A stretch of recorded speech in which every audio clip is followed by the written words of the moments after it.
మీరు వినబోతున్న కథ మధురవాణి మాట్లాడింది. రచన గొర్లె శ్రీనివాసరావు గారు. కథలోకి వెళ్ళబోయే ముందు ఇప్పటిదాకా ఛానల్ని ఇంకా సబ్స్క్రైబ్ చేసుకోని వారు దయచేసి వెంటనే సబ్స్క్రైబ్ చేసుకోండి. ఆ ఇల్లు మంచి అభిరుచులు ఉన్న ధనవంతుల ఇల్లు అని చూడగానే తెలుస్తుంది. అక్కడ యూనిఫామ్లో ఉన్న సెక్యూరిటీని చూసినా, లోపల చక్కగా మెయింటైన్ చేస్తున్న పచ్చటి లాన్ చూసినా, వరుసగా ఉన్న పూల చెట్లు, జామ, మామిడి, కొబ్బరి చెట్లను చూసినా, అక్కడ తోట పని చేసుకుంటున్న ఆ మాలిని చూసినా, ఎత్తైన పోర్టికోలో ఉన్న BMW కారుని చూసినా, అందమైన నగిశీలతో ఉన్న పెద్ద తలుపు చూసినా, ఇది బాగా ధనవంతుల ఇల్లు మాత్రమే కాదు, మంచి అభిరుచి ఉన్నవాళ్లు ఉండే ఇల్లు అని తెలిసిపోతుంది. ఆ ఇంటి గేట్ పక్కన మధురవాణి అని బంగారు అక్షరాలలో చక్కగా చెక్కిన పేరు ఉంది. మరో పక్క గుణకర్ అనే పేరు కూడా అలాగే బంగారు అక్షరాలతో చెక్కి ఉంది. గుణకర్ యువకుడుగా ఉన్నప్పుడు తల్లిదండ్రులను కోల్పోయాడు. పెదనాన్నే అతడికి గార్డియన్. ఆయన సంరక్షణలో ఉన్నా కూడా గుణకర్ చాలా స్వతంత్రంగా గడపడానికి బాగా అలవాటు పడ్డాడు. అందువలన పెదనాన్న పెద్దరికం లీగల్ డాక్యుమెంట్స్కే పరిమితమైపోయింది. తెంపరితనం, జులాయితనం కలబోసుకుని ఎవరినీ లెక్క చేయని మనిషిగా తయారయ్యాడు. అందుకే సమాజం కట్టుబాట్లను లెక్క చేయకుండా సరోజిని కూతురు మధురవాణిని పెళ్లి చేసుకున్నాడు. అదృష్టం బాగుండి అతను చేపట్టిన వ్యాపారాలన్నీ కలిసి వచ్చాయి. కొద్ది కాలంలోనే ఆ ఊళ్ళో ఉన్న ధనవంతులలో ఒకడిగా పేరు పొందాడు. రాజకీయాల్లోకి కూడా ప్రవేశించాడు. తెలుగునాట కొన్నేళ్లుగా మంచికో చెడ్డకో కొన్ని పేర్లు ప్రాచుర్యం పొందాయి. విడివిడిగా చూస్తే ఆ పేర్లు మంచివే కావచ్చు. కాని అవే పేర్లు మహాకవులు ప్రాణప్రతిష్ఠ చేసిన కొన్ని కాల్పనిక పాత్రలు కావడం వల్లనో, కొందరు అద్భుత కళాకారులు జీవం పోసిన పాత్రలు కావడం వల్లనో ఆ పేర్ల పట్ల సమాజ స్పందన కాస్త వేరుగానే ఉంటుంది. అలాగే మధురవాణి పేరు కూడా. ఆమెకు ఆ పేరు పెట్టిన మహానుభావుడు ఎవరో ఆమె తల్లి సరోజినికి మాత్రమే తెలుసు. కాని మధురవాణి మాత్రం తన పేరు వల్ల చాలా వివక్షకు గురైంది. ఆమె సౌందర్య రాశి. అయినా అది ఆమెకు ఆనందాన్ని ఇవ్వకపోగా ఎన్నో ఇబ్బందులకు గురిచేసింది. గుణకర్తో వివాహం జరిగాక ఎంతో చక్కటి శీలవర్తనం కలిగి ఉన్నా ఆమెకు లభించాల్సిన గౌరవం సమాజంలో దొరకలేదు. ఆ వీధిలో ఎవరూ ఆమెను తమ ఇళ్లలో జరిగే శుభకార్యాలకు ఆహ్వానించేవాళ్లే కాదు. హాల్లో టీవీ చూస్తున్న గుణకర్ బయట వినిపిస్తున్న శబ్దాలకు, "మధు, ఏమిటా హడావుడి?" అన్నాడు. "మన పక్కింటి చలపతిరావు గారి అబ్బాయి పెళ్ళట.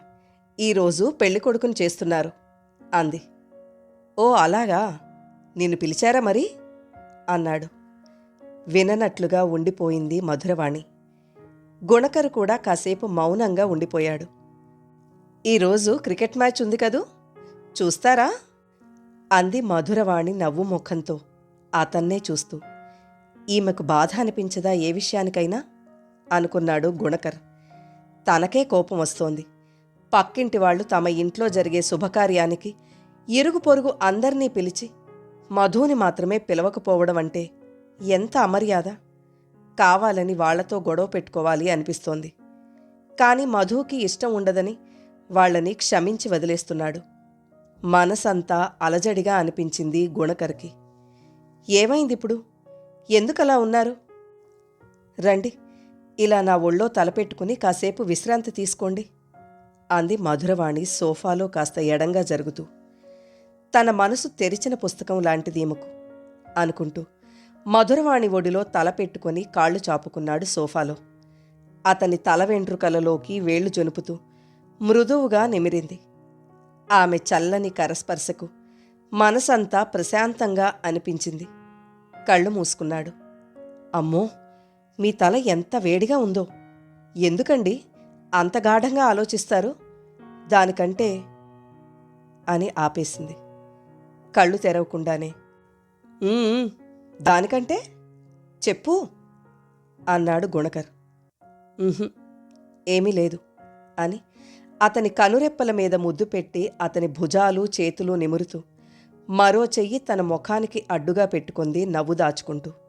ఏయ్, ఏదో అనాలని ఆగిపోయావు, అదేంటో అను, నేను వినాలి అంటూ ఆమె మెడ చుట్టూ చెయ్యి వేసి దగ్గరకు లాక్కున్నాడు. చటుక్కున అతని నుదుటిని ముద్దాడి వెంటనే అతని చేతిని తప్పించుకుని, కుదురుగా పడుకోండి, మీరిప్పుడు విశ్రాంతి తీసుకోవాలి అంది గడుసుగా. చెప్పు బంగారు అన్నాడు లాలనగా. మరి మరి అంది. చెప్పాలి మరి అన్నాడు కొంటెగా నవ్వుతూ. అంత గాఢంగా ఆలోచించడం ఎందుకు, దానికంటే నన్ను గాఢంగా ప్రేమించవచ్చు కదా అని అంది 2 చేతుల్లోనూ మొహాన్ని దాచుకుంటూ. ప్రేమిస్తూనే ఉన్నానుగా అంటూ ఆమె వైపు తిరిగి ఆమె నడుము చుట్టూ చెయ్యి వేసి తన ముఖాన్ని ఆమె పొట్టకి అదుముకున్నాడు. చల్లని సెలయేరులో సూర్యుడి బింబం పడి ఆ సెలయేరు నీరు వేడెక్కినట్లయింది. ఆమె కూడా ఆర్తిగా అతన్ని దగ్గరకు తీసుకుంది. కొద్ది క్షణాలు మాటల్లేవు వారి మధ్య. ఇద్దరి హృదయాలలోనూ అంతులేని ప్రేమ. ఈ సమాజం తమను అవమానించాలనుకున్నా, బాధ పెట్టాలనుకున్నా తమ మనసులను ఆ బాధ తాకదు అనిపించింది ఇద్దరికీ. గుణకర్ ఒక పెద్ద మాల్ కట్టించాడు. ఆ మాల్కి మంచి పేరు రావడానికి దాని పక్కనే ఉన్న మురికివాడ ఒక అడ్డంగా ఉంది. నిజానికి ఆ స్థలం యజమాని మురికివాడని తొలగించలేక చివరకు ఆ స్థలాన్ని మార్కెట్ రేటు కంటే బాగా తక్కువకు అమ్మేశాడు. తన మాల్కి పక్కనే ఉన్న ఆ మురికివాడను ఎలాగైనా తొలగించాలని గుణకర్ అనేక ప్రయత్నాలు చేశాడు. రౌడీలతో బెదిరించాడు, డబ్బు ఆశ పెట్టాడు. మురికివాడ నాయకులకు లంచాలివ్వాలని చూశాడు. ఎన్ని చేసినా వాళ్లు అక్కడి నుండి కదలడానికి ఇష్టపడలేదు. దాని గురించి అప్పుడప్పుడు మధురవాణి ముందు ప్రస్తావించేవాడు. ఆమె అతని మాటలన్నీ వినేది కాని తనంతట తాను ఏ సలహా ఇచ్చేది కాదు. అయినా ఆమెతో మాట్లాడడం వల్ల గుణకర్కి ఒక పెద్ద ఉపయోగం ఉండేది. అదేమిటంటే, తాను చేసే పనులను ఎలాంటి విమర్శలు లేకుండా స్వీకరించే ఒక శ్రోత అతనికి మధురవాణిలో కనపడేది.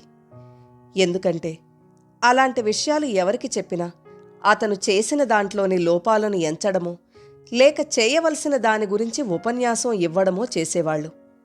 అలాంటివి నచ్చవతనికి.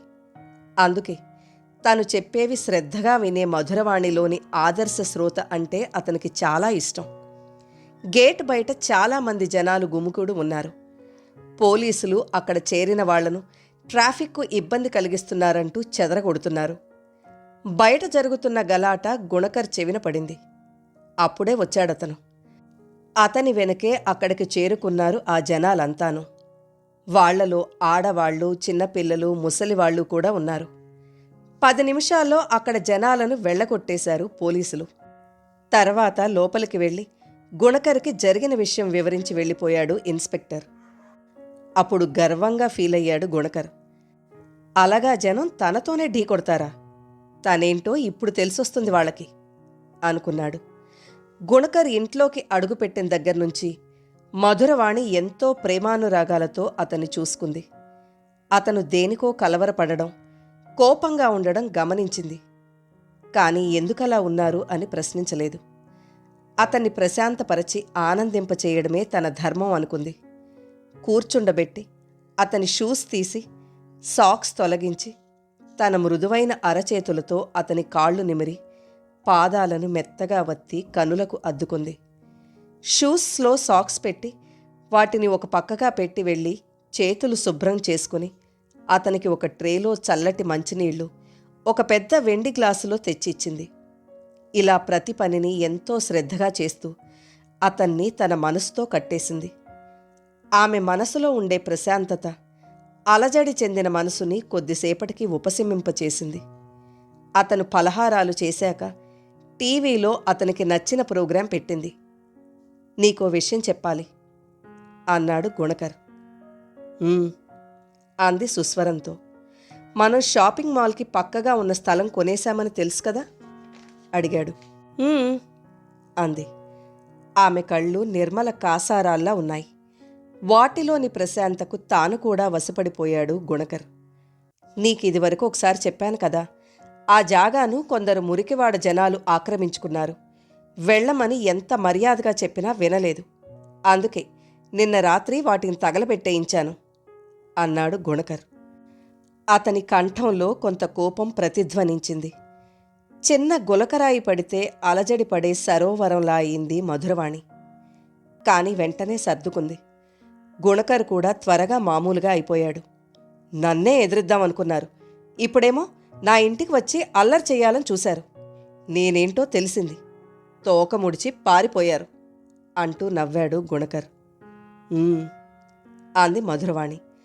అతని గుండెలపైన వాలి మృదువుగా అతని చెంపలు నిమిరింది. ఆమె కంటి నుంచి జాలువారిన ఒక కన్నీటి బొట్టు అతని గుండెలను తడిచేసింది. తప్పు చేశానా అన్నాడు గుణకర్.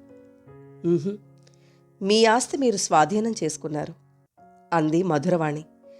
కాని మరో 2 కన్నీటి బొట్లు గుణకర్ గుండెలను తాకాయి. మధు, నువ్వు చాలా సున్నిత మనస్కురాలివి. నీకోసం ఒక పని చేస్తాను. నా వల్ల నిర్వాసితులైన వాళ్ళందరికీ ఇక్కడికి కొంచెం దూరంలో ఉన్న మన స్థలంలో పక్కాగా అపార్ట్మెంట్లు కట్టించి ఇస్తా నీ పేరు మీద. ఇప్పుడు నీకు సంతోషమేనా అన్నాడు ఆమె తల నిమురుతూ. మీరేం చేసినా సంతోషమే అంటూ తడిసిన అతని గుండెలని మనసారా ముద్దాడింది మధురవాణి. వాళ్ళిద్దరూ మళ్ళీ ఒక్కటే అయ్యారు. మరుసటి రోజు పేపర్లో గుణకర్ దగ్ధమైన స్లమ్ ఏరియాలోని నిర్వాసితులకు సిటీలోనే ఒక రెసిడెన్షియల్ కాంప్లెక్స్ కట్టిస్తున్నాడని, దానికి మధురవాడ అని పేరు పెట్టబోతున్నారని, 100 రోజులలో పని పూర్తి చెయ్యాలని సంకల్పించినట్లు ఒక వార్త ప్రముఖంగా వచ్చింది. మధురవాణి ఇంటి గేటు బయట మళ్లీ జనసందోహం కనపడింది. సెక్యూరిటీ వాడి నుంచి ఫోన్ వచ్చింది. ఆ జనం మధురవాణికి నమస్కారం పెట్టి వెళ్లాలనుకుంటున్నారు. మీరే వస్తారా లేక వాళ్ళని పంపమంటారా అని అడిగాడు. వాళ్లందర్నీ లోపలికి పంపించి పోర్టికోలోనే మాట్లాడింది.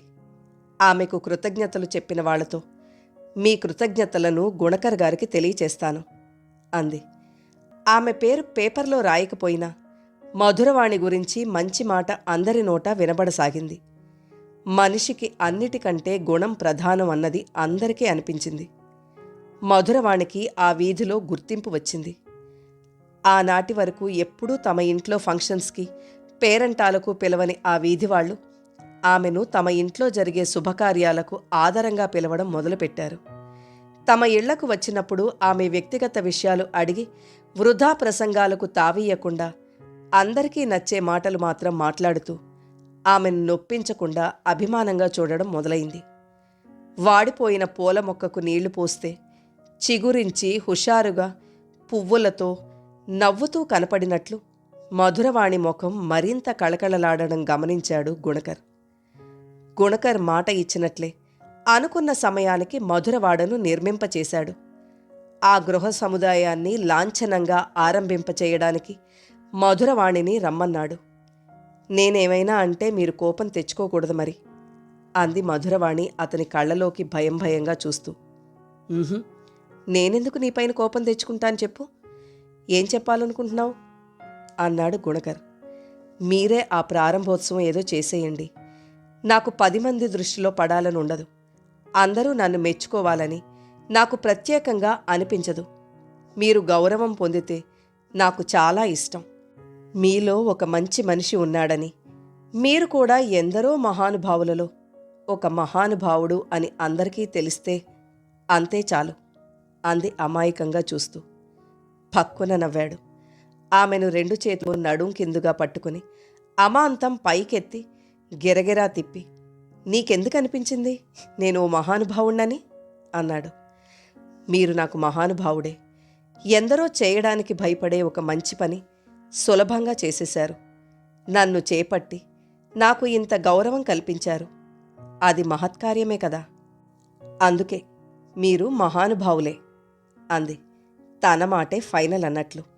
ఇదిగో, మీరెన్ని చెప్పినా వింటాగాని ఈ విషయంలో మాత్రం నా మాటే ఫైనల్ అని కూడా అంది. ఆమెను కిందకి దించి గట్టిగా హృదయానికి హత్తుకుని, సరే అలాగే అనుకుని సంతోషించు అని బొగ్గగిల్లాడు. ఆ ప్రారంభోత్సవం మీరే చెయ్యాలి, సరేనా అంది బుగ్గ తడుముకుంటూ. అలాగే అన్నాడు గుణకర్ నవ్వుతూ. కథ నచ్చితే లైక్ చేయండి. మీరు లైక్ చేయడం వల్ల మరింత మందికి ఈ కథలు చేరతాయి.